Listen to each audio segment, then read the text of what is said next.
30 millions d'amis collector donnent de la voix en compagnie du chanteur Daniel Lavoie. En 1996, l'interprète du classique Il s'aime nous présente son Terre-Neuve Miftou. Un toutou pas du tout impressionné de partager la vie du célèbre Frollo de la comédie musicale Notre-Dame de Paris.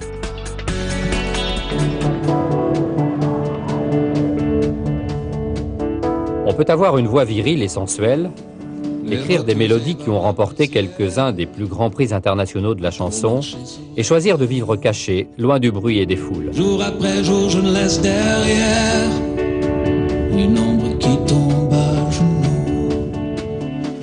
On peut avoir couru le monde et rencontré le succès des deux côtés de l'Atlantique et trouver le bonheur dans les bois, près d'une cabane, sa cabane au Canada. Car nous sommes à Saint-Chrysostome, un village très agricole, à 1 heure de Montréal et quelques minutes de la frontière des États-Unis. Oui, il faut avoir une bonne carte routière pour avoir une chance de rencontrer Daniel Lavoie. Je suis un grand amateur de nature. Je me retrouve très bien dans le bois. Avant qu'il y ait trop de neige, je nettoie les bois avec une machette et tout. L'été, c'est un peu plus dur parce qu'il y a tellement de moustiques et tout. Mais l'hiver, c'est très calme dans le bois. Les chiens viennent, s'installent sous un arbre pendant que moi, je coupe les branches. Parce que, en tout cas, en ce qui me concerne, l'un ne va pas sans l'autre. Je n'arriverais pas à faire carrière si je n'avais pas un bois où aller me réfugier de temps à autre. Mais ici, c'est une ancienne cabane à sucre. Maintenant, elle ne sert plus parce que le cultivateur qui avait cette cabane s'est construit une belle cabane moderne près du chemin. Et c'est cette vieille érablière. Les arbres sont assez vieux. Amoureux du lieu perdu où il a décidé de vivre, Daniel Lavoie n'est pas pour autant revenu à l'état sauvage. Mais c'est peut-être par pudeur que le chanteur a d'abord voulu nous parler de ses paysages, de sa terre au climat rude et à la géologie qui affleure à chaque pas, remettant à plus tard la présentation de ses compagnons qui l'emmènent à chacune de ses balades. Vous voyez toute cette roche, toute cette pierre de partout. C'est ce qui reste de la fonte des glaciers. C'est à peu près ici que ça a fondu, je crois. Parce que ça nous a laissé une terre de roche. Et partout où on regarde, partout où on creuse, on frappe de la roche, surtout ici. Balancer tous mes ballons. Le monde était trop triste, et à quoi bon?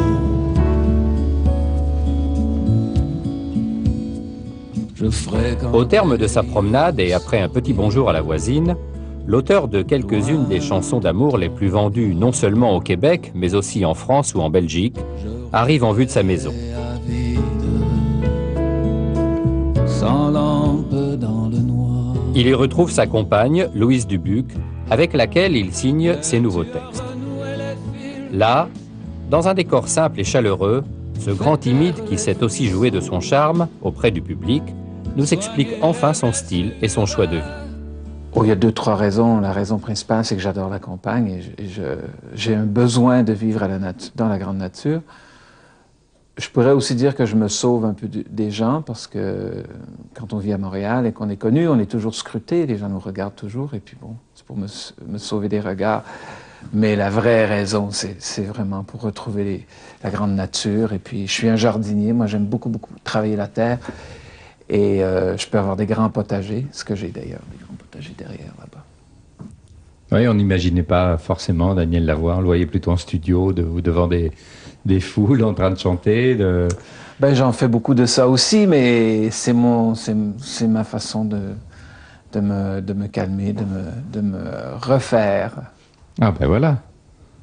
Voilà mademoiselle dans toute sa dignité. Comment s'appelle-t-elle?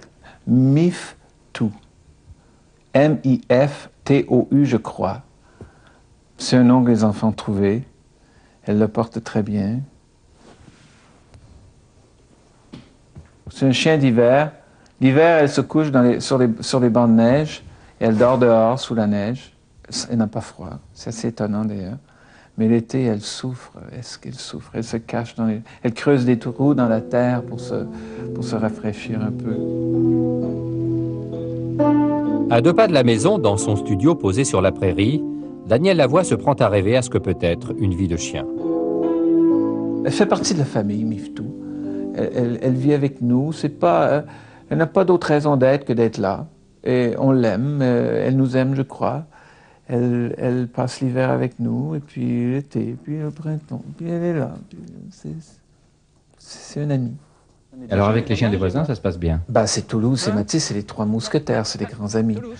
Il y a Toulouse qui est le téméraire, l'intelligent, le courageux. Il y a Miftou qui est la pataude un peu, et il y a Matisse qui est le comique, un petit peu peureux, très névrosé. C'est un chien qui a eu des gros problèmes quand il était tout petit. Donc il est très peureux, il se cache de tout. C'est une belle équipe.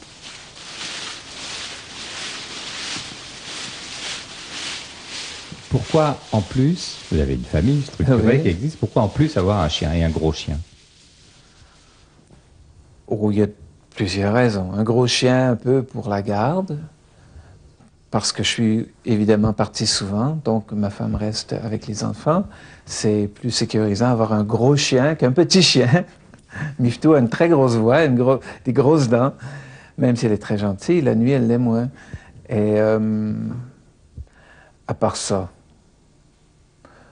les enfants aiment les chiens, les enfants aiment les animaux. Il y a aussi des chats, il y a un cheval. C'est des animaux de compagnie. C'est quelqu'un à qui on peut parler quand il n'y a personne d'autre qui veut nous écouter.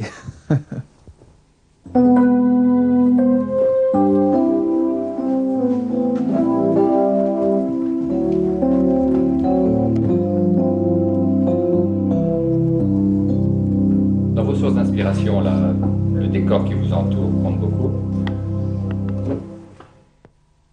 Savez-vous, avant, j'avais beaucoup de difficultés. Je travaillais très fort pour faire des mélodies. Et depuis que je suis dans ce studio, j'ai comme frappé une source absolument intarissable. Je ne sais pas si c'est dû au décor. Et il faudrait que je fasse une étude plus approfondie du sujet. Mais j'ai l'impression que cette fenêtre-là m'a fait pondre des chansons depuis 2 ans, 3 ans, à un rythme extraordinaire. Peut-être c'est la campagne. J'irais jusqu'à dire que probablement. Une question qui va vous sembler incongrue, est-ce que Miftou aime la musique? Miftou déteste la musique. Je ne sais pas si elle aime la musique, mais chaque fois que je l'invite à venir vivre dans le studio avec moi, l'hiver, quand je travaille, normalement, après 15 minutes, elle demande la porte. Mais il faut comprendre, parce que quand j'écris, je hurle, je sais toutes sortes de choses, je chante tout croche, donc probablement ça frotte ses oreilles de jeune dame, et elle n'aime pas trop ça.